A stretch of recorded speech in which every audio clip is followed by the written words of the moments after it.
الحمدللہ رب العالمین والعاقبۃ للمتقین الصلاۃ والسلام علی سید الانبیاء والمرسلین اما بعد فاعوذ باللہ من الشیطان الرجیم بسم اللہ الرحمن الرحیم وما ارسلنا من رسول الا لیطاع باذن اللہ وَلَوْ أَنَّهُمْ إِذْ ظَلَمُوا أَنفُسَهُمْ جَاءُوكَ فَاسْتَغْفَرُوا اللَّهَ وَاسْتَغْفَرَ لَهُمُ الرَّسُولُ لَوَجَدُوا اللَّهَ تَوَّابًا رَحِيمًا صدق اللہ مولانا العظیم وصدق رسولہ النبی الکریم الامین قال اللہ تبارک و تعالی فی شان حبیبہ الکریم الامین الرؤوف الرحیم ان اللہ وملائکتہ یصلون علی النبی یا ایہا الذین آمنوا صلوا علیہ وسلموا تسلیما۔ دروشی پڑھ لیں الصلاۃ والسلام علیک یا سیدی یا رسول اللہ، الصلاۃ والسلام علیک یا سیدی یا حبیب اللہ۔ سب پڑھیں الصلاۃ والسلام علیک یا سیدی یا رحمت للعالمین وعلی آلک واصحابک یا سیدی یا شفیع المذنبین۔ آج مسئلہ حاضر و ناظر پہ ہمارا دوسرا سبق ہے۔ کل کے دن میں ہم نے جو پڑھا تھا اس کا مرکزی خیال اور اس کا خلاصہ کچھ یوں ہے کہ ہم اہل سنت و جماعت کا یہ عقیدہ ہے کہ نبی کریم رؤوف الرحیم علیہ الصلاۃ والتسلیم اللہ کی عطا سے اپنی حقیقت، نورانیت، نبوت اور رسالت کے اعتبار سے ہر جگہ پہ حاضر و ناظر ہیں، اور اپنے بدن اطہر کے ساتھ جسم نور کے ساتھ گنبد خضرا میں مدینہ طیبہ میں زندہ و جاوید حیات حقیقی کے ساتھ جلوہ فرما ہیں، اور جب چاہیں جہاں چاہیں جتنے مقامات پہ چاہیں میرے آقا صلی اللہ تعالی علیہ وسلم اپنے جسم اطہر کے ساتھ تشریف لے جا سکتے ہیں اور اپنا دیدار بھی کروا سکتے ہیں۔ یہ ہم اہل سنت و جماعت کا مسئلہ حاضر و ناظر پہ عقیدہ ہے۔ قرآن مجید برہان رشید کی ایک آیت کریمہ سورہ احزاب شریف سے ہم نے پڑھی، یا ایہا النبی انا ارسلناک شاہدا۔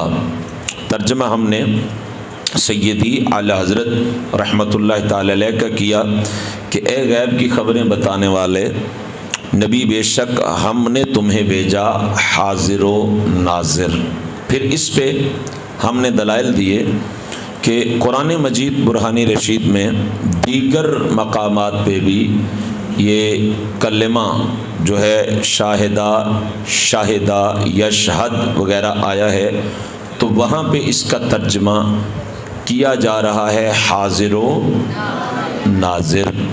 اس اعتبار سے جو سب سے پہلی آیہ کریمہ بطور دلیل پیش کی گئی تھی وہ سورہ بقرہ کی تھی، فَمَن شَهِدَ مِنْكُمُ الشَّهْرَ فَلْيَصُمْهُ، کہ تم میں جو کوئی یہ رمضان کا مہینہ پائے تو ضرور اس کے روزے رکھے۔